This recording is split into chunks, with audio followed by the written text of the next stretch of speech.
My wife threatened to frame me for assault after I caught her cheating, so I installed hidden cameras. In court, the footage exposed everything, and I walked away with full custody and everything she wanted. Hello Reddit I plus here. I never thought my life would split into before and after. The day my eldest daughter sat me down on the living room couch and said, with all the trembling courage a 10-year-old can muster, "Dad, I need to tell you something." Her name is Maya. She was 10 when she told me. My younger boy, Nico, was 6. I'm Thomas, 42, and I thought I knew my house, my routine, my marriage. I was wrong. Maya's confession should have been the kind of thing a parent files under "kids say weird things," except she didn't say one weird thing. She said many. She said that for months, on Saturdays when I worked, Mama had been bringing a man to the house. She called him Uncle Omar at first, because that's what my wife insisted the kids call him, in front of anyone who might overhear. Maya said she'd been bribed. Toys, extra screen time, a promise of sweets, to keep quiet. Her eyes didn't lie. I hugged her until she stopped shaking and told her she'd done the bravest thing. If you've ever suspected something and been handed a child's frightened certainty, the world shrinks quickly to the size of the phone in your hand. I'd noticed changes in my wife, Sophia. Small things at first. She was curt, snapping at chores, shorter with the kids. Then she started picking fights, unloading all her fury at me for things I hadn't done in years, or at all. She'd dredge up the fact I used to smoke once, like it were an active vice. I hadn't touched a cigarette in 6 years. She began locking the bedroom door and weeping in the hallway, until it sounded like a house storm. All of it I rationalized as stress, an early midlife wobble or postnatal echoes. Nothing prepares you for the truth. I set up cameras. I don't say that proudly, only that I felt cornered. I ordered small, innocuous nanny cams online and had them shipped to my work address so no one at home would see the boxes. I installed them in places that made sense for safety. The family room, the back hall, the kitchen. Only I was using them to gather proof. I also bought a cheap GPS tracker, and in a moment I still blush at. Slipped it into the trunk of Sophia's car when she left for a girls' night. I told myself I'd delete everything if I was wrong. I wasn't wrong. In the first week's footage, I watched a man I recognized from a past company holiday party, Omar, slip into our house like he belonged there. He was younger than Sophia by about a decade, charismatic, quick to smile, and the kind of person who walks into a room and takes the light with him. Sophia used to be my colleague once, then my partner in the ordinary life we built. PTA meetings, weekend soccer games, burnt pancakes. She'd left her job when Maya was born. It had been our decision so she could be home with the kids. Watching her with Omar was like watching a stranger strap on my life and wear it for shapeliness. They weren't clever. They joked about me on camera, laughed about the convenience of lying to me, and, worst of all, talked about a pregnancy. Sophia was rubbing her belly in a way that all the pseudoscientific forums in the world tell you is the sign. In the footage they whispered about how to keep it hidden until it showed, about planning the narrative, about how happy Omar was that they'd found each other. Omar voiced concerns about the kids. Sophia shrugged them away. "He can have them," she said at one point. My world tilted. I told my sister, Ruth, I didn't have the emotional bandwidth to carry it alone. She and her husband Ben became my lifeline. They watched footage with me, came to the motel I'd booked when I told Sophia I'd be on a business trip, and helped me not dissolve into a puddle of rage and grief. They followed the GPS, watched from the car while Omar met Sophia at a dingy diner 30 miles away, and recorded what my cameras didn't capture. Their whispered plans. The way Omar held Sophia's hand like he'd never let go. Ben swore they were laughing about my gullibility. What did I want to do? The answer was loud and stupid.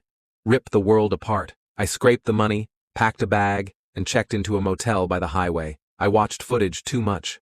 I walked too little. I thought about confronting them, about shouting, about ruining Omar's career, about exposing everything in a way that would make my anger feel earned. Ruth and Ben talked me out of an immediate spectacle. "You need to be smarter than this," Ruth said. "You need evidence.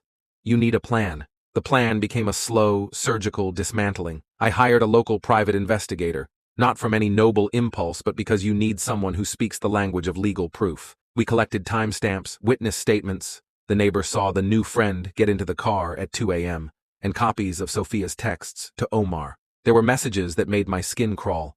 Little endearments, plans, mentions of keeping him calm in case he panics. The clincher was an admission. Sophia, on camera, telling Omar the real plan was to let me file for divorce first so she could say she'd been driven away by my nervousness.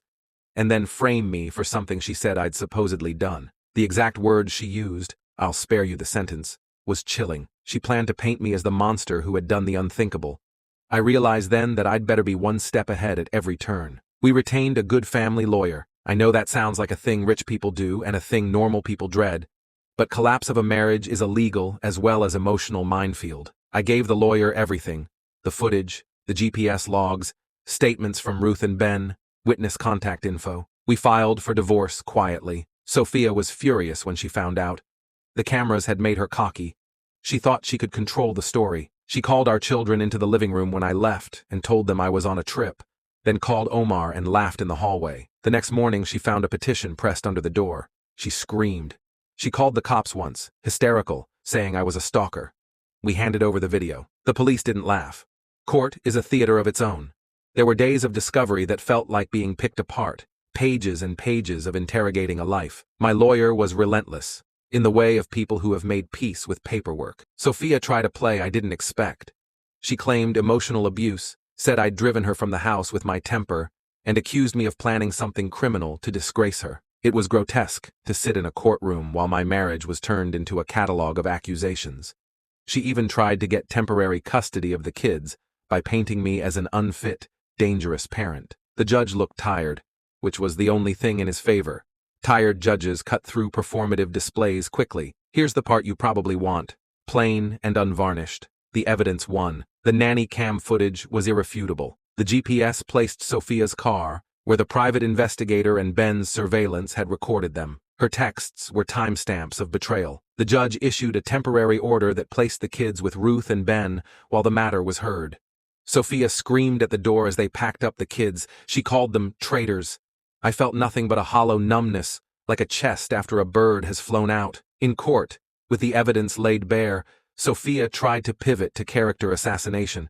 That's where having a lawyer who'd pan the courtroom like a prospector saved me. He calmly dismantled brief, noisy narratives she tried to spin, pointed to the footage, the timestamps, the GPS, and then to the fact that Sophia had been caught planning to manufacture allegations against me. Watching a person invent a tale about you and then watch that tale deflate was surreal. The judge, a woman who set her glasses on the bench and didn't buy the drama, granted me primary custody rights for decision-making and awarded me the house and most assets. He called Sophia's plan what it was: a scheme. The court ordered a forensic analysis of her devices and mandated supervised visitation while they reviewed the custody arrangements. Sophia tried one last gambit, a campaign of social mudslinging. She told friends I'd been controlling and paranoid, suggested all sorts of mental narratives as a way to explain her behavior.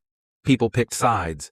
Friends we'd had for years vanished like smoke. It hurt in ways I didn't predict. That said, a lot of people already saw the footage, the texts. The ones who mattered, my sister Ben, a few true friends, stayed. The law gave me a clean slate to stand on. The rest I did by stubbornness, and by turning toward a future instead of bitterness. The divorce finalized a couple of months ago. Sophia got a reduced visitation schedule, her dignity in tatters with a few sympathetic close friends left. Omar, the man who'd thought he could be a secret, searched for work in different cities for months. Neither of them stole what really mattered: my bond with my kids. Maya and Nico spent 2 months with Ruth and Ben, who did what loving guardians do. They kept routines, helped with math homework, and made sure the sadness had a place to land so it wouldn't poison everything. In court, the judge made it clear that false allegations would have consequences. Sophia's attempt to frame me didn't just fail. It exposed her to penalties and eliminated much of her leverage. Am I unscarred? Number. You don't survive this and come out untouched. There are nights when the house is too quiet and a small, stupid ache opens. There are days when the kids stare at me like I am a new model of father and I have to remember I am the same man in a different shirt. There's also a quiet pleasure in ordinary things now. Making pancakes on a Sunday, grocery trips where I buy too many of the kids' favorite cereals, the way Maya runs into the kitchen and announces her latest art project. The victory in court means something practical: stability, rights, the legal confirmation that I wasn't the monster at the center of Sophia's fantasies. But the real triumph was learning I could survive the worst betrayal I ever imagined. Revenge felt tempting for a hot minute. Some of my friends wanted me to expose every last detail at a big public reveal. I almost did it for the dramatic justice of it. What I chose instead was quieter. I rebuilt. I moved the kids' rooms into colors they wanted, took a job that paid more but didn't eat my time, and reconnected with small pleasures. I started therapy, for myself, not because I needed fixing, but because I wanted to learn how to be better, not bitter. I volunteered at Maya's school library. I learned to make Nico's favorite sandwich perfectly. I dated, clumsily, and with a small, nervous hopefulness. I told no one about most of it because it felt sacred and mine. If there's any lesson burning through this, it's this. Human life is not a single scene. It's a long, messy script, and you can't always control who plays the parts around you. You can, however, control your own actions. I could have become what they claimed I was out of anger or revenge. Instead, I chose the dull, steady path of showing up. That has its own kind of power. So here I am, Thomas, 42, a father who lost a naivete and gained an ironclad refusal to be gaslit. My children are safe, my assets intact. Sophia is building a life that's not mine to judge, and I am learning that freedom is not just the absence of cages, but the presence of quiet days where you can breathe. This story doesn't end with fireworks. It ends with pancakes, with a little boy's laugh across the table, with a 10-year-old who is braver than most adults I know, and with a man who learned to trust evidence and his instincts and, most importantly, himself.